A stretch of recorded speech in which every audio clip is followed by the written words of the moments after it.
Assalamualaikum warahmatullahi wabarakatuh. Halo Sobat FSH, bertemu lagi dengan saya Rizka. Saya adalah siswi dari SMA Negeri 1 Ciawi Gebang, Kabupaten Kuningan. Di sini saya akan mengerjakan asesmen yang kelima, yaitu mengenai video pembelajaran. Dan saya mengambil sebuah tema, yaitu mengenai hukum dan HAM. Apa sih hukum dan HAM itu? Yang pertama, kita akan membahas tentang perspektif hukum tertulis dan tidak tertulis. Yang pertama, perbedaan antara hukum tertulis dan hukum tidak tertulis. Yang pertama, itu ada hukum tertulis. Jadi, hukum tertulis itu adalah aturan yang secara resmi dicatat dan diresmikan oleh negara dalam bentuk undang-undang, peraturan, dan konstitusi. Contohnya adalah Undang-Undang Dasar 1945 dan Kitab Undang-Undang Hukum Pidana atau KUHP. Kemudian, hukum tidak tertulis. Hukum tidak tertulis yaitu aturan yang hidup dan berkembang dalam masyarakat berdasarkan adat dan kebiasaan yang diakui dan dipatuhi oleh masyarakat. Contohnya adalah hukum adat yang berlaku di berbagai daerah di Indonesia. Kemudian, yang kedua, pentingnya hukum tertulis dan tidak tertulis. Jadi, hukum tertulis itu memberikan kepastian hukum karena jelas dan resmi. Ini penting untuk menegakkan keadilan secara formal dan seragam. Kemudian hukum tidak tertulis itu mencerminkan nilai-nilai budaya dan tradisi masyarakat, sehingga penting untuk menjaga kearifan lokal dan identitas budaya. Yang kedua, pengertian dan fungsi hukum. Pengertian hukum, menurut Profesor Dr. Mukhtar Kusumaja, hukum adalah keseluruhan kaidah dan asas yang mengatur kehidupan manusia dalam masyarakat yang pelaksananya dapat dipaksakan oleh penguasa. Apa sih fungsi hukum dalam kehidupan masyarakat? Yang pertama, mengatur ketertiban. Hukum menjaga ketertiban dan keamanan dalam masyarakat. Kemudian yang kedua, menegakkan keadilan. Hukum berfungsi untuk memberikan keadilan kepada setiap individu. Kemudian yang ketiga, melindungi hak dan kewajiban. Hukum melindungi hak-hak individu dan mengatur kewajiban mereka.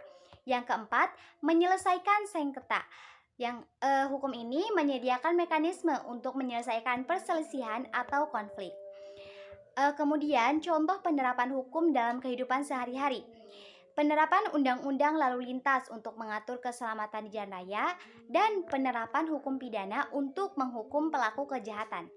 Yang ketiga, pengertian dan fungsi HAM. Pengertian HAM. Menurut Deklarasi Universitas Hak Asasi Manusia atau DUHAM, HAM adalah hak-hak yang melekat pada semua manusia sejak lahir tanpa diskriminasi, mencakup hak untuk hidup, kebebasan, dan keamanan. Jenis-jenis HAM yang diakui secara universal yaitu yang pertama, hak sipil dan politik, yaitu hak untuk hidup, kebebasan berpendapat, dan hak atas persamaan di depan hukum.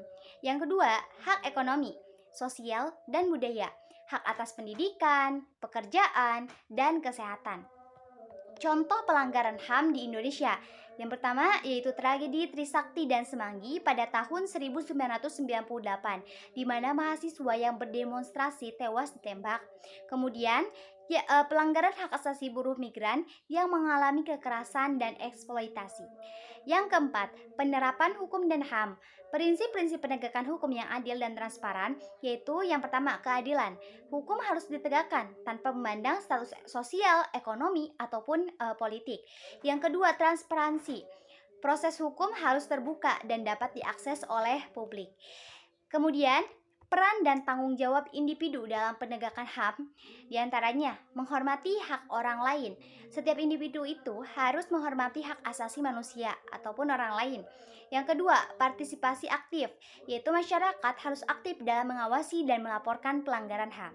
Selanjutnya, upaya untuk mencegah pelanggaran HAM diantaranya adalah pendidikan dan kesadaran, meningkatkan kesadaran masyarakat tentang pentingnya HAM melalui pendidikan.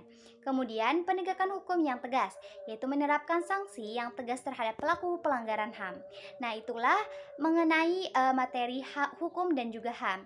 Kesimpulan yang dapat diambil, diharapkan kita semua memberikan pemahaman yang lebih dalam tentang pentingnya hukum dan HAM dalam kehidupan kita sehari-hari, serta mengajak semua pihak untuk berperan aktif dalam menjaga dan menegakkan kedua hal ini demi terciptanya masyarakat yang adil dan harmonis.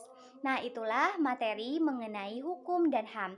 Sekian dari saya. Wassalamualaikum warahmatullahi wabarakatuh.